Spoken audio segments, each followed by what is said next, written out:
back to their loved ones. I'll do a big barbecue and squeeze every face in my family. My brother, he better be ready for that bear hug, too.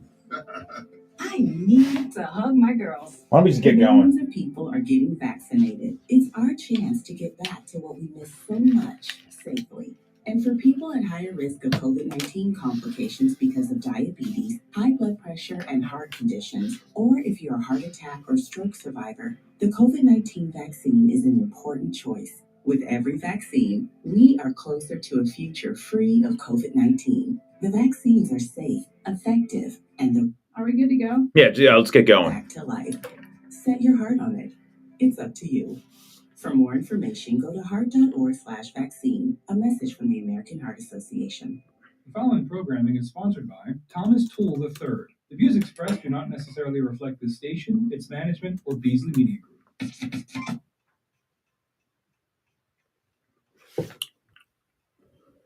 Good afternoon, Greater Philadelphia area. This is Toole Time Real Estate Radio on WWDB 860 AM.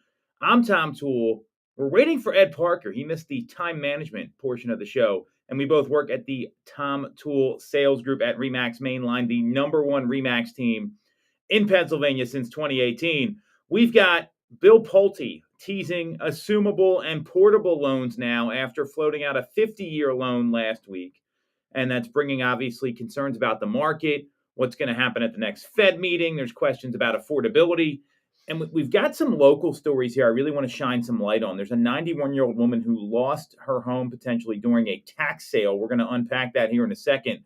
6ABC's been reporting this. More problems for SEPTA. Greystone Hall has been sold in Westchester, and we're seeing a Willow Grove Navy base getting transformed, as well as a couple great new listings coming to the market this week. So if you get some value out of this, you like what you hear, make sure to subscribe to the channel, hit the bell for notifications. And if you want to schedule a call with our team, you can do that with the link in the comments, and we'll tell you exactly what to do when it comes to assumable and portable loans, and if that's even a realistic option right now. So let's start there. And if you weren't following, what happened last Saturday, not this past Saturday, the week before, the White House, the Trump administration, and Bill Pulte were teasing the idea of a 50-year mortgage. And what happened was they talked about, how FDR had put out the 30-year mortgage and it changed American affordability. And there was severe backlash on this. It doesn't really do much. It only saves about $116 a month or increases affordability by $116 a month because they're going to have higher rates. And the reality is the 50-year mortgage is a horrible idea, okay? It's not going to solve affordability. It's peanuts when we're talking about incomes, keeping pace with housing prices. But that's what was floated out there. So then last week, right after the show, Bill Pulte came out again, and they said, hey, we've got more ideas. It was on Wednesday. We're actively evaluating portable mortgages, just days after President Trump's 50-year mortgage proposal, which got a ton of criticism from consumers in the industry. Pulte put that out on X. Bloomberg highlighted Pulte's tweet in its report as a signal of the administration's commitment to breaking through housing affordability and the crisis surrounding it, and hopefully reigniting sales activity. We're coming off some of the lowest transaction levels since 1995 here. Ed made it. He's here, right next to me. Ed, we'll bring you up to speed. So private escort, private escort, nothing but the best here at WWDB. So we had this 50-year loan get floated out there. Now they're looking at portable loans, and the weekend proposal. I think the intention behind it. We talked about this last week on the show, was just to get people talking. It was kind of like a public sounding board.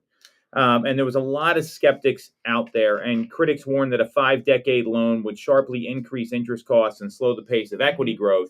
Now, portable mortgages, the portable mortgage would move with you. So instead of taking a new loan at a higher rate, homeowners could transfer their current mortgage at its lower rate to their next home. So this already happens in Canada. And I've got some sources here, some great team leaders and real estate agents in Canada about how often this actually happens. And then, Ed, I want to get your take on this with this portable loan. So, in Canada, it's a lot different. First off, so this is Jeff Thibodeau. He works with the crew over at Real Brokerage. They're in Ontario. It's not super common. It's more common just to break and renew, and the bank will waive all the fees if you're keeping your business with them. They renew their mortgage terms every 5 years. They don't sign for 30. You typically see a 1 to 10 year term, but the most common is 5. And they have a floating variable rate where the rate is moving with the market. So it doesn't seem like there would be a lot of sense in portable loans. Here, what they're talking about is porting that loan, if you got a 3% rate, to the next property. So what do you think about this portable loan idea coming out from Bill Pulte? What's your reaction there? I like it because I have a couple of friends of mine that are looking to sell and then buy, and we got them pre-approved, went over the process, and the payment is like double what they have now. Sure. And the house they're looking at is the same price of what they're looking to sell. So like it's kind of put them in a rough spot. I have a couple other clients that are in the same way. So I do think something like that would help. Would it help everyone? I don't think so, but I think certain people it would definitely be a benefit. I agree that it'd be a benefit. I can't see the banks agreeing to this, right? I mean, what incentive does a bank have to keep the lower 3% rate and porting it? And they also floated out assumable loans. Well, assumable loans already exist, and nobody can figure out how to use them. I mean, how have you ever seen an assumable loan actually close? And this is typically with like FHA and VA. I never see it advertised for that reason. It's rarely. I've seen one MLS listing where there's been an assumable loan, and there's people that aren't moving solely because of the rate. That in theory it could unlock gridlock by preserving affordability for those ready to move. I think the bigger issue here is that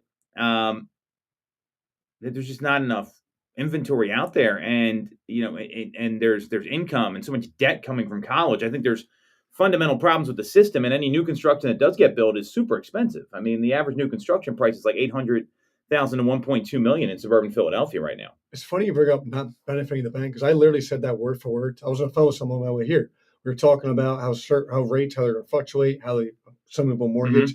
How will they even benefit a bank because they make all their money on interest?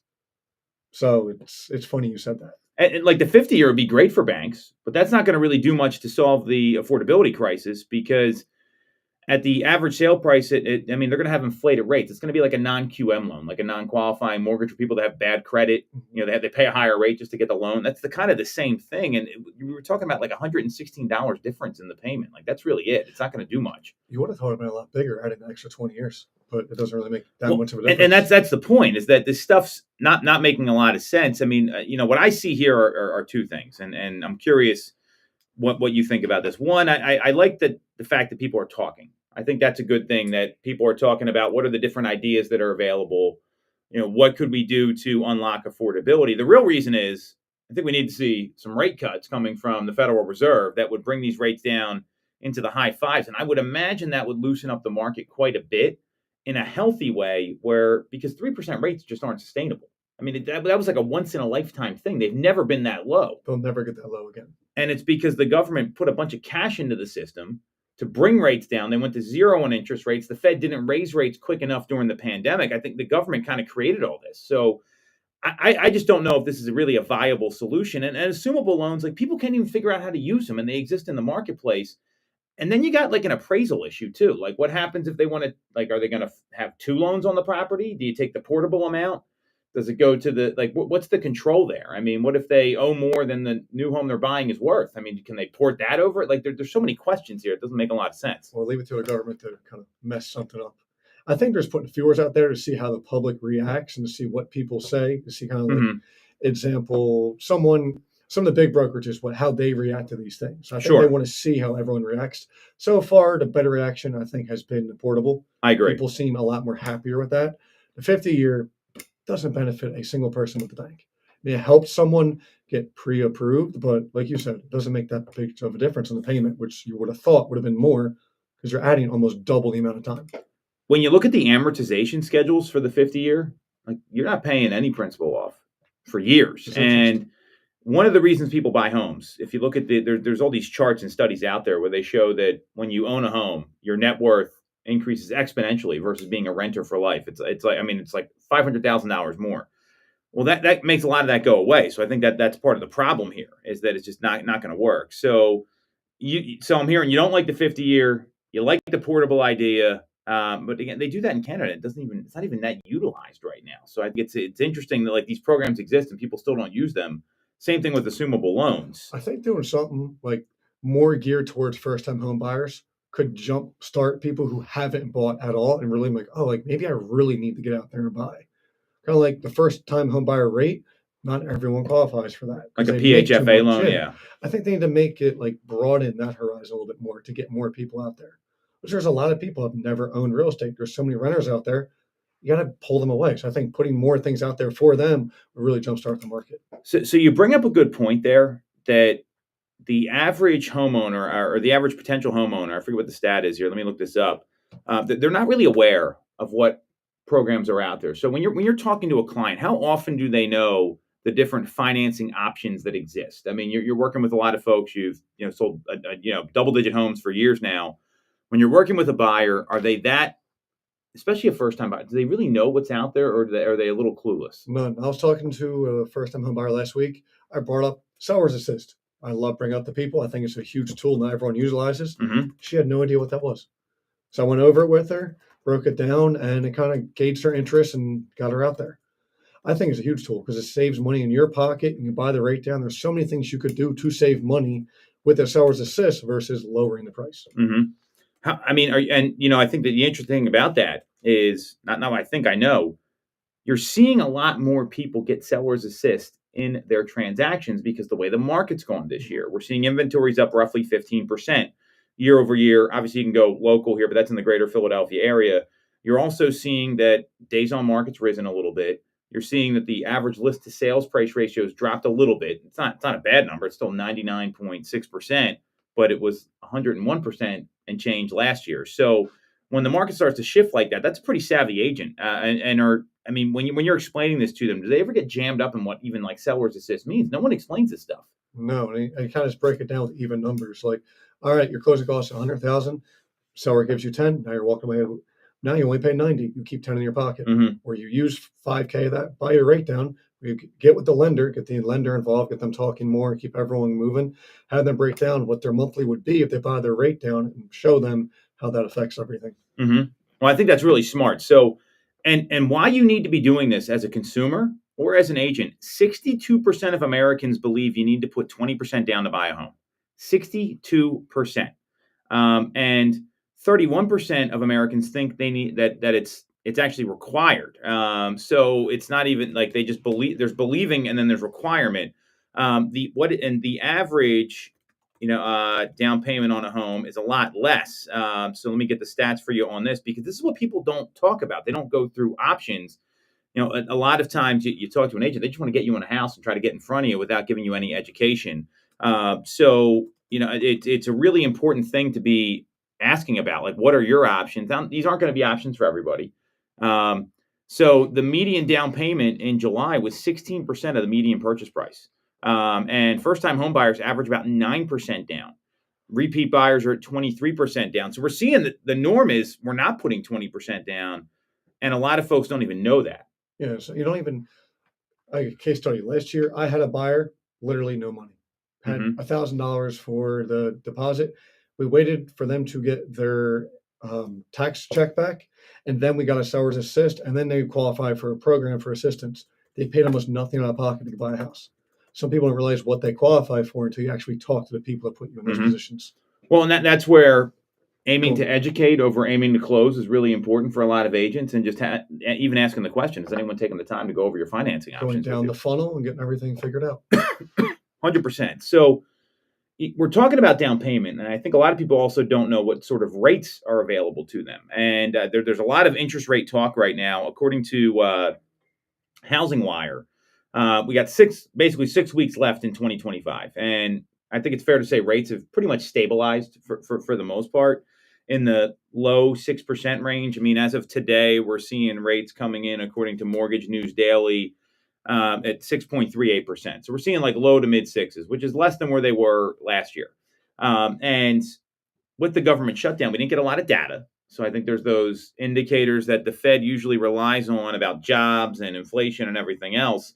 So we've seen that, according to the CME Group, and this is really fascinating because just a week ago, this was 70%. we're seeing there's a 51% chance, 51% chance that we see rates adjusted at the next Fed meeting in 21 days and 22 hours by 25 basis points. So this is down substantially. Now, Jerome Powell said this at the press conference. He was talking about, hey, we might not have a December rate cut. It's not a foregone conclusion. What do you think happens here, Ed, at the December 10th meeting? I think it stays the same. I don't think they're going to do anything. We're going into the holidays. They're going to take their time off too, I think. I don't see it dropping that much. I feel like we've been waiting forever and they've kind of been leading us on. We've only dropped a little bit. Mm-hmm. So maybe it's going to take a full counter here until we get to, like you said, the high fives, maybe mid fives. Yeah, and that's on mortgage rates. That's not on the federal funds rate, just to be clear. And a lot of the predictions are we're seeing like 5.9% by the end of the year. So that's pretty right on with Fannie Mae, Realtor.com, and a lot of other places. I tend to agree with you. These rates are what we're dealing with right now. So, Polymarket's got this at a 51% chance. There's a 25 basis point cut. So it's basically a coin flip at this point. So you're talking to a lot of folks right now. I know you were in the office last week. We were chatting back and forth, and you were reactivating people with letting them know what's going on seasonally, what the outlook is. What advice do you have for consumers right now, knowing that rates are likely to kind of hang in this like mid six, like high, I shouldn't say high, low to mid six range. What I mean, like 6.25 to 6.5. That's kind of where they're bouncing around. What's your advice to consumers right now, knowing that that's what you see happening based on a lot of data analysis? I want to figure out what monthly payment they're comfortable with, figure out that price point, and if they want a bigger price point because they want a nicer house, figure out, can I get a seller's assist for this house and buy down the rate to get that payment there? Like, I like to be creative with these things to figure it out. So get people talking, get them engaged. At least you're talking to a person, you're showing them your value and showing them that like this is possible, but you kind of got to play a little bit too. Do you find a lot of consumers even have a grip on their monthly payment? Are they aware of that? I mean, a lot of people talk about pricing. I mean, because the payment is how you buy the house. This is really smart advice here. The monthly payment is what you're living with. It's no different than a car payment, right? A lot of people buy cars. What's my payment? That's what they ask. They don't even really care what the price is on the lot or anything else. I don't get that sense with housing, even though that's exactly how most people buy a home, unless they're buying cash, obviously. So do a lot of consumers even have a grip on that? Do they know what's involved in a monthly payment? I don't think so. Because I met someone at open house this weekend, first-time home buyer. She said she's buying up to, I use a random number, $600,000. I went, oh, that's great. Do you know how much that'll cost? She said, no, I just know I'm going to look up to that price point. So like people kind of just go with the price versus what it actually means. You don't know. Just because, like, it's what was the interest rate? 6.3 you pulled up there? Yeah, 6.38 as of today. 6.3 for her. It might be a 5.9 because she might qualify for a better rate because of her debt to income. Sure. There's so many variables to that. So people don't understand that. They just think because the interest is there or that house costs this is their payment. There's so many variables that go involved. And it's going to be either a lot less or a lot more than we actually think. Well, and what it is I find is most important is that hey, what payment are you comfortable with? How much do you want to spend a month? That's a great question to be asking when you get down the funnel. And then the next thing you want to understand when you're working with these buyers, especially as people are planning for next year, and I think this is really important, is you want to understand what they're looking for because you don't know when these opportunities are going to come up. And there's countless case studies of folks, and I'm sure you've run into this, where they said, hey, we're buying in like 6 or 8 months, and they're under contract in like 30 days because they see the right home. The monthly payment works. It hits 70% of the boxes.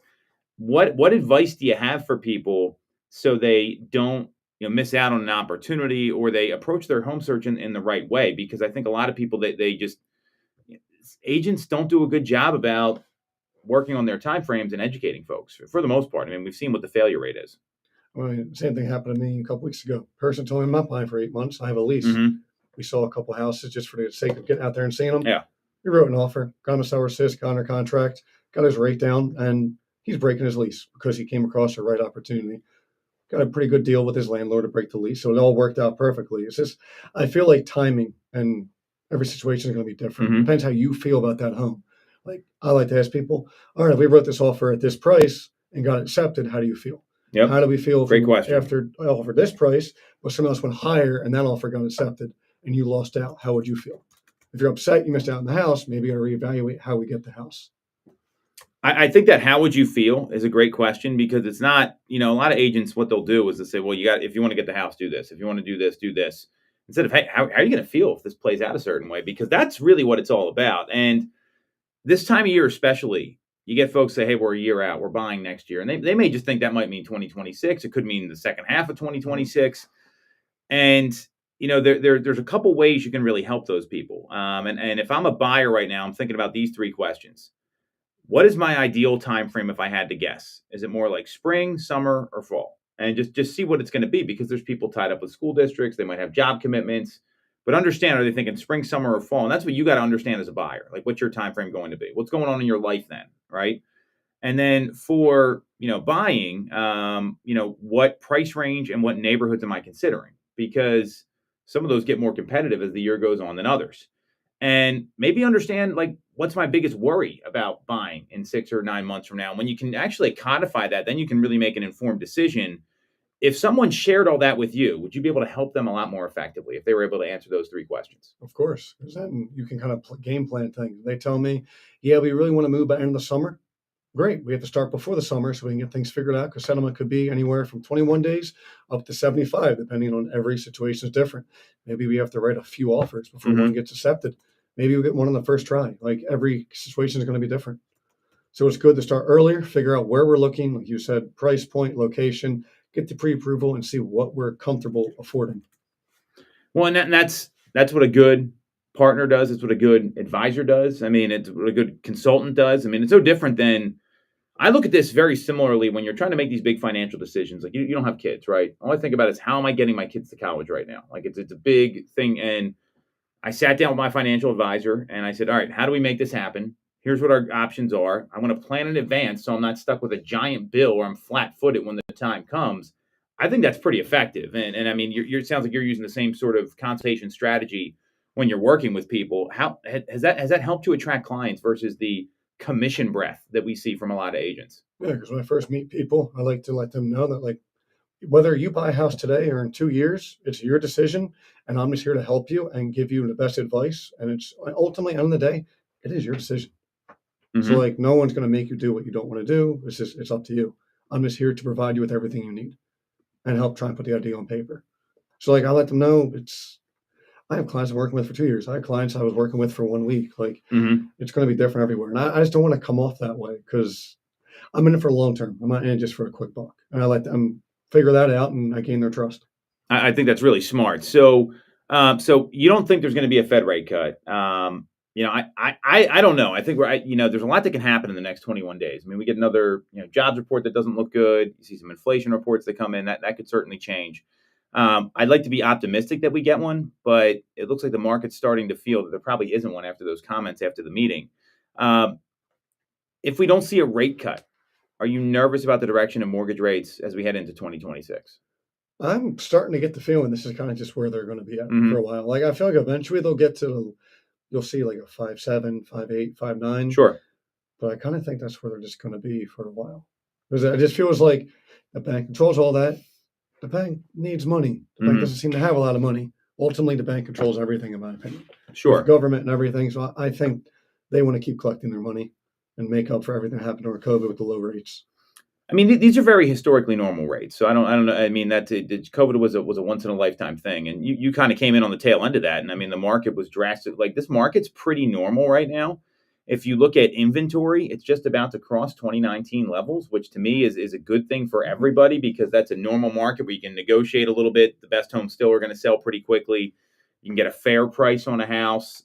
That's all very healthy for the market, and I'm very pro inventory. And when you look at what's going to happen next year, I tend to agree with you. This is kind of the market that we're in. And that's for the folks that are thinking about making a decision. This goes for sellers and buyers, right? So, because most sellers got to go buy a home, I'd start to prepare now. So even if you're saying, hey, I'm thinking about getting started in the spring, that's not that far away. And you look at, I'm a big believer in like the 90-day plan. Like, if it's 90 days out from when you want to like be under contract or make a decision, I'd start planning now and make sure your credit's okay. There's nothing like funny on there, like a weird like bill, like you didn't pay Comcast or something. I'd make sure your money's set aside. Maybe you need to file some tax returns at the end of the year. I mean, you just bought a home. I mean, this is all stuff that happens, and you want to get filed right away so you're ready in the beginning of the year. Have those conversations now, because the more prepared you are, the better off you're going to be. And say all that, and ultimately talk to the lender, because as much as I would love for you to have this rate or this pre-approval, it's not up to me. You got to talk to the lender. So like, just because you're getting pre-approved today or you talk to a lender doesn't mean you're buying tomorrow. You can buy in a year. It's just getting conversational lender, figure out if you can get pre-approved. This is where we're at, so we can look at these houses. If you can't get approved, like you said, do I owe this money? Do I owe that? So we're preparing. So you can get something figured out in 30 to 90 days pretty easily. Well, and to your point, you know, I mean, you got to ask yourself, how am I going to feel if a home comes up where I exactly want to be and I'm not ready? And that's what you need. You said, how do you feel? How are you going to feel if you're not ready? And for home sellers, how are you going to feel if you enter the market a little late and you're trying to chase the market down? Because it takes a good 3, 4, 5 months to get a home ready for the market, right? I mean, you know, sometimes you just got to move out and then clean the whole thing if it's going to be vacant. But if you're living there, it takes some time to get these places ready. So I would start planning now so you can get on the market a little sooner. I mean, there's a lot of data out there. We just went through this last week at our List to Last coaching training, where you look at what happens in January and February, and the numbers jump up with active listings in March, like clockwork, every single year. So if you're trying to beat the market, you may want to think about, hey, could I get on the market like mid-February? You know, obviously it's like snowstorms and things like that can happen. That's the conversation you want to be having. What do I need to do to be ready? And what's my ideal time frame? And then come up with a plan to hit that.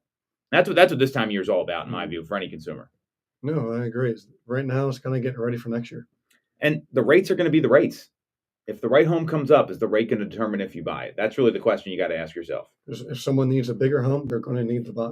Someone needs a smaller home, they're going to need to sell. Someone's going to have to buy. Well, if it's on the right street and it's like the corner of the building that you want, or it's got the right direction where you get the most sun, like these are things you can't control. So you want to be ready when those opportunities come up. I think that's the best advice for anybody here. I think this upcoming year and maybe a little further, it's better. It's kind of nice to get with your clients, get creative.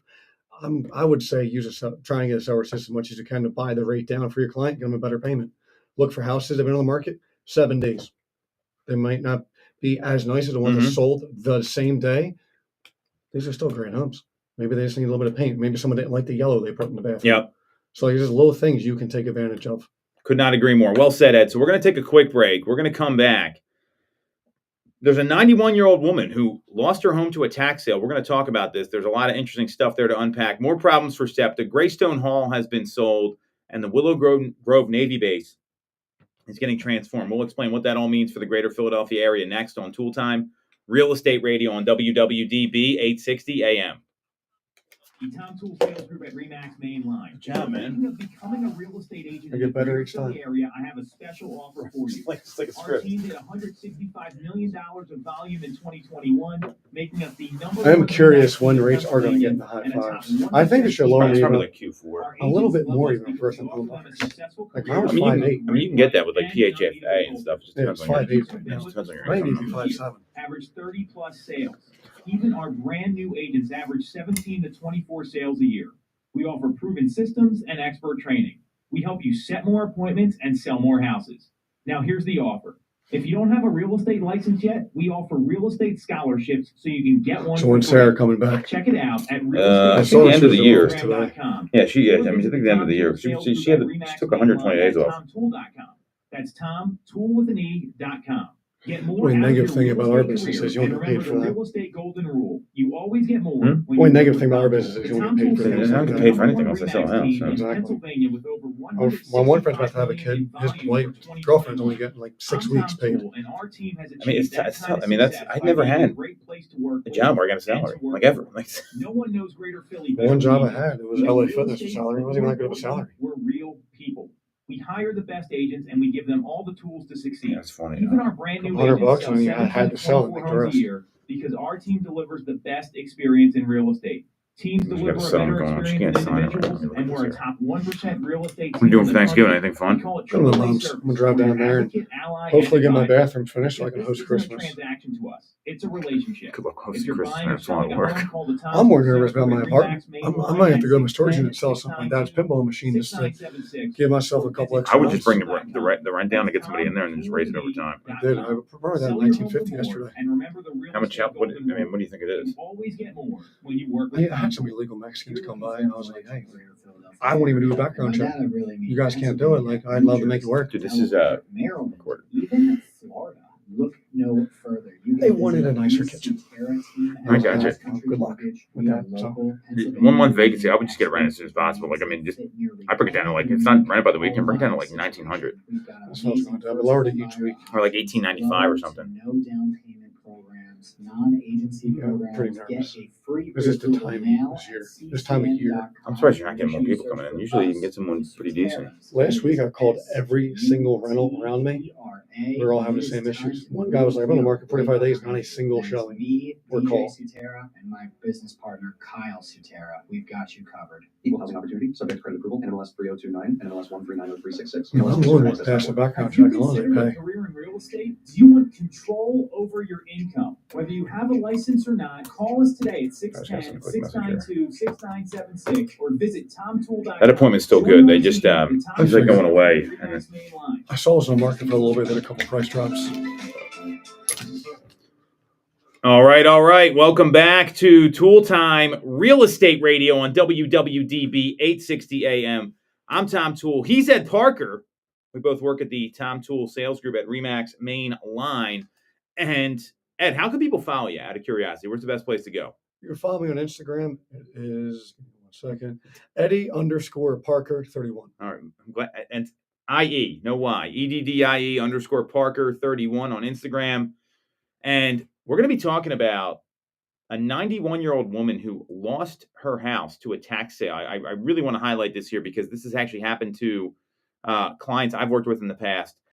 SEPTA's got some more problems. There's more issues at the Exton Mall. Willow Grove is transforming a Navy base. But let's start with this 91-year-old woman who lost her property in Delaware County to a tax sale. So if you get some value out of this or you like what you hear, make sure to subscribe to the channel, hit the bell for notifications. And if you want to schedule a call with our team and Ed specifically, you can do that with the link right in the comments. So this is this story broke yesterday. In Delaware County, there's a 91-year-old woman who's facing eviction over what her family says was an oversight that led to an unpaid tax bill. Gloria Gaynor received notice last week that the owners who bought this property at tax lien sale will be forcing her from the home with the help of the Delaware County's Sheriff's Office. Apparently, Gloria Gaynor is in a hospital bed, and her daughter said she doesn't know what she's going to do. They're running out of time in her Wayne Avenue home or her former home, and she doesn't have a place to go, and she's asking for time. So this was on Action News in one of the investigations into the system of tax lien sales over the summer. This started in 2020, and Gloria Gaynor did not pay her property taxes. Her attorneys told the investigative team at 6ABC that she had the means to do so and made payment in 21 when things returned to normal, but the payment wasn't applied to the taxes in arrears. So that's obviously pretty frustrating if it's factual. I don't know the details here. This is just all what's being reported. So a company called the CJD Group legally bought the lien for $3,500 plus fees. Attorneys for Gaynor fought the sale, calling it a rare circumstance, giving her age and slight dementia, and the courts repeatedly ruled in the favor of the buyer. Now they are coming to get the property, and they don't know what to do. CJD Group and their attorney have not returned requests for comment, and it really depends what happens with the sheriff's office. Now it looks like Gloria Gaynor. Her daughter lives in Florida, and they are looking to secure assisted living arrangements locally or somewhere in Florida. So there's a plan to take her home. So what do you think about all this, Ed? If she paid the taxes in 2021, it kind of feels like it's the government's fault for not filing it right. Well, I mean, look, that's my first initial thought. This wouldn't be the first time there's been a mistake with tax payments. We see it a lot. Now, it doesn't ever go this far. And once a property is sold at tax sale and the deed's transferred, the new owner is the person who determines whether to pursue a change in occupancy or not. So I think that's, there's a lot to unpack here. I mean, we don't know all the details. What I do know is that this company, the CJD Group, they're actually licensed real estate agents with Kingsway Realty in Lancaster. The people under the LLC, their names are, let me go through them here. I'm pulling up the David Bollinger, Jeremy Hess. They are the two listed people in the LLC based on the SEC.gov filing. And, I think that the frustrating part about this is that, it is a legal purchase. It's also the question of what's the right thing to do here. And I think that's kind of separate. And if these people at CJD, they work at Kingsway Realty, they're in fact members of NAR, the National Association of Realtors, I'm wondering if there's some code of ethics violations here, because it looks like this is basically like a wholesale purchase. I mean, you deal with a lot of investors. Do you see a lot of this stuff, or what's your take on this? Yeah, I've had a lot of listings that have been listed by wholesalers. Mm-hmm. So it's kind of confusing to me how they're even able to get it, because I feel like the house is worth more than they're selling it for. I don't know how they did a great job of convincing the seller to sell. So I give them credit. At the same time, it doesn't really help anyone. Well, and the issues. The wholesaling, there's a couple kinds, right? They bought this at tax sale, different situation. I don't want to say anything illegal happened here, because as far as I can tell, it didn't. Wholesaling to me is a slimy business. I mean, and wholesalers typically aren't licensed real estate agents because they're held to a different standard. You're basically telling someone, hey, sell to me for under market value. And what wholesalers typically do is they try to take the homeowner's equity and make it their profit. Is that fair to say? Yeah. So I see this story happen, and I get nervous for people that get approached by these kind of folks. I think this is you hear this happen all the time. People, do you ever get the investor call? I'm looking for something off market or not on the MLS? All the time. What's the reasoning behind it? You work with some great investors that don't do that. What's your observation with the reasoning behind that? They think they're getting a deal and they're not having competition. They can make a quick settlement. Mm-hmm. That's pretty much that. And they know if it is off market, it is with a wholesaler, they know they're getting it under what it's actually worth in that condition. And they know they can make that extra money back when they put the normal amount of work they do into a house. Yeah. And I think that's, if you're a homeowner and you're getting approached by people, do you get mailers like this stuff or texts? I get this stuff all the time. Hey, thinking about selling your home, and there are these off market companies. You got to be very careful here. They didn't do anything illegal here, as far as I can tell. I want to be really clear. This kind of situation makes me nervous for a lot of folks, because we've got a listing coming to the market now that was in this situation. We just sold a home earlier in the year in Holmes in Delaware County, where there was a wholesaler trying to buy it themselves for $150,000. We sold it for over $200,000. And I know exactly what one you're talking about. So. You know exactly what I'm talking about. And this happens a lot. So to me, this is a PSA for a lot of homeowners that if you're getting approached by people wanting to buy your home off market, talk to a professional about what the actual market number is going to be, because I would imagine it's going to be a lot higher. Now, you still may want the quick sale. You may need the money right away. I'm not saying this is all bad. I'm saying understand your options. What do you think about this? Even if they need the quick sale or the money right away, you can still get that by listing it. Because technically, we could list it very quickly. We could probably get you more money for it. And everything's negotiable. We can talk, figure things out. It's amazing me how they make it work. It really does. Because I hate this estimate. I hate all the estimates Realtor, all them have. People look at them. Half the houses that are going for wholesale, if you look them up online, the estimate for all of them is always even higher than what they're selling it for. So it's like you just never had thought to look it up. Well, and there's actually data out there. There's a bright off MLS study that shows homes sold off MLS without someone aggressive like us really marketing the property, they end up going for 13 to 17% less. Which is huge. Average sale price in our marketplace is between $450 and $500. So let's take the low end of 13 times $450. I'll get out my calculator here to do some math, just so we're clear on this. I mean, you're talking about $58,000. That's life-changing money for a lot of people. And they're still paying closing costs. There's still title companies and stuff involved. So no matter what, there's still other money coming out of it. So I look at this. This is a very unfortunate situation I think this woman's in. I don't know that there's a way out. I mean, it looks like they did legally buy the property. It makes me think a lot of these wholesaling, and I see the same thing you see. You see these homes get sold, and they're like, why the heck did they even take that offer? Now, if there's distress, I get it. Maybe they need the cash in like a day or two. Fine. That can be a good option. As a real estate agent, we've got to we have to advocate for the consumer And it's really important that you kind of understand what that looks like. So I thought this was kind of a PSA for everybody here. They're not even getting the money that fast because some wholesalers, not every case, some cases will hand you the money. Some cases it's, hey, we'll buy the house. They take it without even giving them the money. They advertise it for sale for a higher price, get that price, and they take what's left over for themselves. Mm-hmm. And they're just the middleman, essentially. And that's what's sad to see this kind of stuff happen. And now I also would say you got to keep track of your bills. I mean, not paying your tax bill is not paying your tax bill. There's some culpability here for the homeowner as well. I forgot. Doesn't usually cut it in the real world. I'm curious how many like warnings and notices she was given since 2020. Mm-hmm. It's about to be 2026. Yeah, I don't know. I mean, that's what we don't know, but that's a long time. So just be careful when you get approached by these people. I think is the most important thing for all our listeners here. It can get very. It's not a good business model. Like it's no different than like a reverse mortgage. It's a little predatory. Because I had a client stop paying her mortgage completely for like a year, 2 years. We got under contract with someone finally. It went into foreclosure as we were under contract. Mm-hmm. So we had to get all that sorted out before settlement.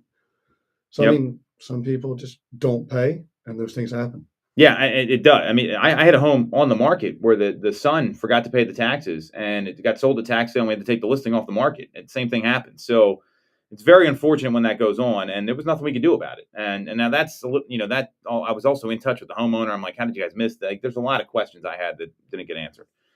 I have a feeling they might have noticed. We're trying to hurry maybe. up and move You don't know. on. I'm not gonna make any judgment here. This is all, but you got to be careful with these private sales. That's my point. I think a lot of people give real estate agents bad advice, or excuse me, not bad advice, a bad rap. A real estate agent could have probably helped this woman a lot. Because even with A good agent, even with the quick sale, the title still has to clear. You still go 100%. through all that. So like the only step you skipped was talking to a realtor, Mhm. in my opinion. and if you get the thing on the market, the best way to get the best price is get the most buyers involved. That's documented and proven. So the wholesaler is still going to be there. Even if you live with someone else, you could go back to them in last resort. I could not agree with you more, Ed. So SEPTA's in some trouble here. How often do you ride SEPTA? Not since probably when I was in college. So I'll take it in the city every once in a while. I think, but there's a lot of people that rely on SEPTA to get to work, to school, all over the place. Now we also live in the suburbs, so it's a little different.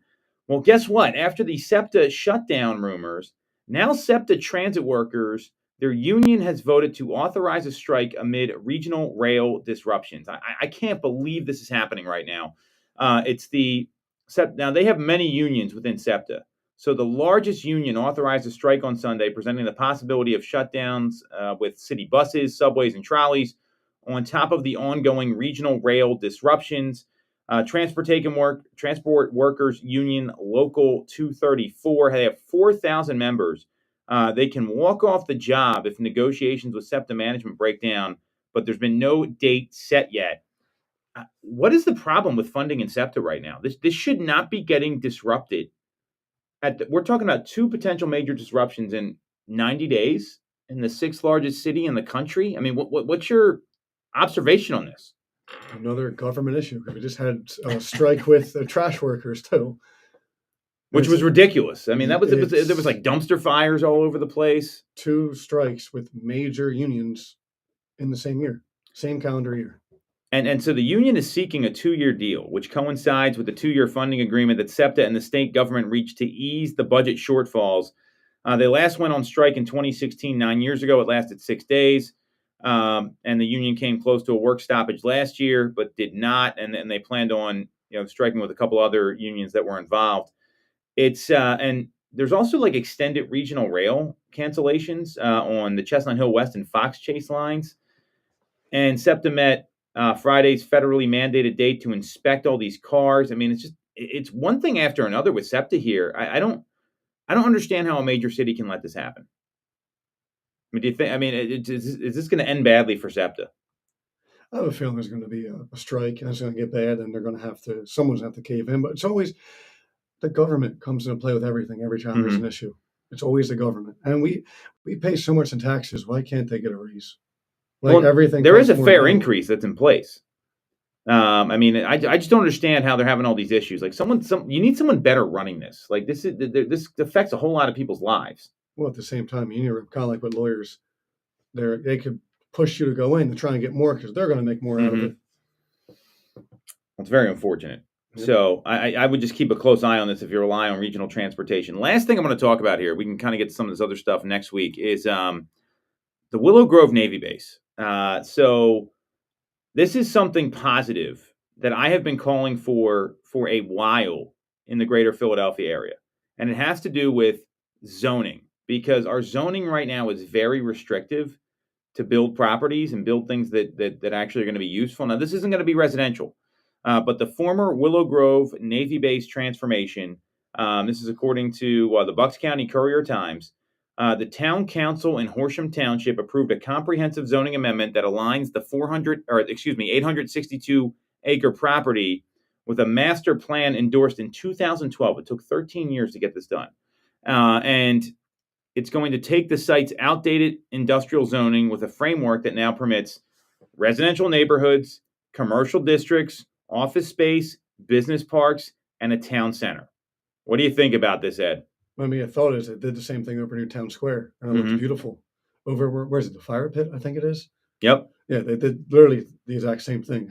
Kept some old buildings, made little wedding venues out of it, commercial buildings. They have a little shopping center, and it looks great. There's always people around, always walking their dogs, walking in the little park area. I think it'd be great.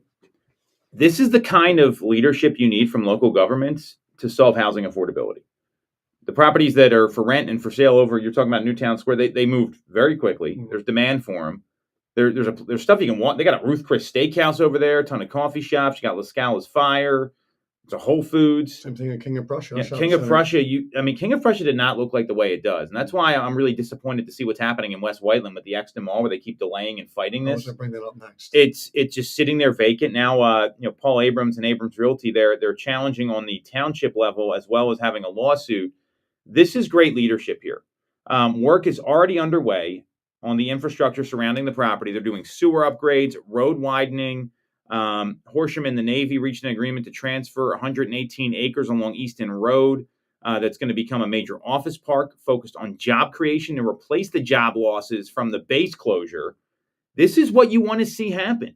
This is how you bring more affordable housing to the forefront, because we're in an area that's already pretty developed. So you got to, did you ever go? So you've got a military background.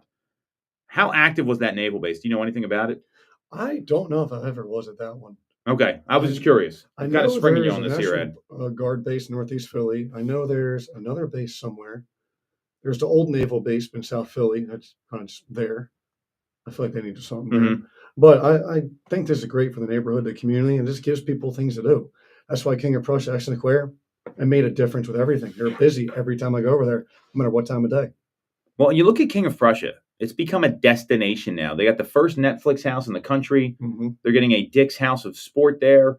There's reasons to go to King of Prussia that didn't exist 15 years ago. And, just as an example, I'm getting together with my cousins, my dad, my son. We're, having a little boys' night. And, my son's 13, so we're not, we have to pick where we're going to go appropriately. King of Prussia is the obvious place to go. It's also a midpoint for everybody. We got people coming from Collegeville, Devon, Lower Merion, Chester Springs. So you've got this, hey, why don't we go here? There's a lot of options for everybody. That didn't exist 15 years ago. Just a mall. There was like one or two restaurants there and that was it. So now you see this stuff happen. This is what people want. And I really give a lot of credit to Horsham Township for getting this through. I think this is going to be a huge positive for Montgomery County and the surrounding area, even the Bucks County. I think it's a great thing to be happening. I wish they would do more of this stuff around here, because there's so many like big business parks that don't. It gives people local something to do, and people from everywhere else to come there to bring in business, make it busy, and keeps the community better. Gives more money to the community to keep fixing things like sidewalks, roads, all those things. When you think about the type of housing that gets built there, it's usually like townhomes or condos. What is one of the things a lot of people ask for right now when they're looking for houses, Ed? Walkability, right? Well, it may not be the walkability they think. Everyone thinks it's like going to be like Media Borough or like downtown Philadelphia. This is walkable. King of Prussia is walkable now. Like you can go. It doesn't mean you're going all over the place and walking everywhere, but there's walkable amenities to go to, and that's a big deal for a lot of people. I think that's really important. How often do you hear that when you're talking to a buyer? Location's the biggest thing, and something like that is just going to make that location even better than it is. Could not agree more. So I'm really excited about this. I think I would love to see more of this on the local level. It's a real positive for Montgomery County and for the surrounding communities. So we got a couple new listings launching this week. How familiar are you with these places, Ed? We got two of them. We got one on Schoolhouse in East Coventry, 448 Schoolhouse, another one at 23 Carlson in Downingtown. You want me to just run through them real quick? Yeah. You've got some open houses this weekend too, so we'll talk about those. So 448 Schoolhouse Lane in East Coventry Township. Showings are going to start on Saturday. And there's an open house Saturday from 11 to 1 as well. This is an incredible property. It's got a great piece of land, single family ranch home. It's 3 beds, 1 bath, has a finished basement. You've got public sewer here. That may not seem like a big deal. If you're in Pottstown, you got public sewer, that's a big deal. Very flat land, big detached garage, $350,000 is the asking price. Incredible home. The other property is 23 Carlson in Downingtown. So this was supposed to hit the market last week, got delayed a little bit. They're asking, what's the asking price on this here? I'm pulling them up. I had it written down, and then my $325. Yeah. Where are you getting a single family home in Downingtown for $325,000? You're not. Exactly. I was talking about before, but get something maybe might need a little bit of work, but at a better price and make it your own. I mean, I did that in my place. Well, I think that's a smart move for a lot of people, especially because it's going to give you opportunities to, maybe build some equity. You can make it the way you want. This is right by the Route 30 bypass and 322. You're right on the edge of like Thorndale and Downingtown. This is an incredible opportunity. And that's by appointment only. So if you want to see this home, just click on the link in the comments here, and we can get you in. And Ed, you're hosting an open house this weekend over in King of Prussia, the town center. We were just talking about this. Literally, yeah. I go over there because I go to the 2 different gyms up in King of Prussia. So I drive past there all the time. The Children's Hospital is there. Mm-hmm. The Wegmans is there. Wegmans was a great investment to put there. Yep. That place is packed from open to close. So this is 1211 Reed Alley. It's going to be open Saturday 12 to 2 and Sunday 12 to 2. Asking price is $625,000 in King of Prussia. This is one of the new town center townhomes. It's got 3 beds, beautifully finished basement, really nice upgrades. $625 is the asking price. It's one of the lowest numbers that they've seen in that neighborhood. So go check it out Saturday or Sunday. Go on Sunday so you can see Ed. It's from 12 to 2. That's when we want you coming through. Ed, got anything else to add here? I think we covered it all. We said it all today. No, there was a lot covered today. All right, so you want to follow Ed. He's at Eddie, EDDIE_Parker31 on Instagram. You can follow me at TomToole3RD. And we'll be back next week on Toole Time Real Estate Radio on WWDB 860 AM. I'm assuming that one Downtown needs a lot of work. There's no pictures.